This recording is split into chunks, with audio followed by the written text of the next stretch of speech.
Domani conclusione delle manifestazioni estive alla Colimpetra con un gran finale.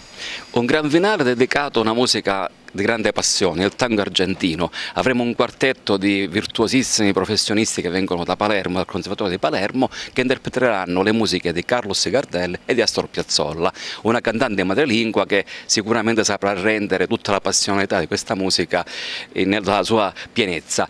E la nostra ultima manifestazione conclude un ciclo di 12 manifestazioni che abbiamo fatto tra giugno e adesso, dedicate ai nostri turisti, ai nostri visitatori. È stato molto apprezzato, siamo molto contenti quando la gente alla fine di ogni appuntamento ci ringrazia e si porta con sé un ricordo così bello di Agrigento. Dobbiamo essere tutti contenti, non solo noi del FAI che siamo i diretti organizzatori, ma tutti gli agrigentini, perché abbiamo costruito un ricordo bellissimo della nostra città.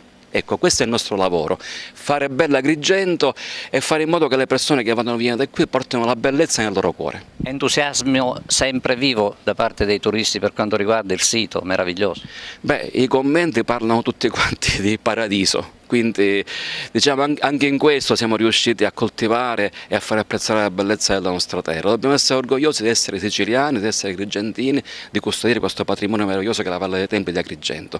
Ecco, vi aspetto tutti quanti, tutti i nostri concittadini che insieme ai turisti numerosissimi che verranno sicuramente, domani sera potremmo ritrovarci in questa bellezza e gustarci la musica del tango argentino. A che ora l'appuntamento? Dalle 19 in poi, prima le visite guidate, poi la degustazione dei prodotti locali che viene fatta dalle nostre aziende e infine alle 9 di sera il concerto.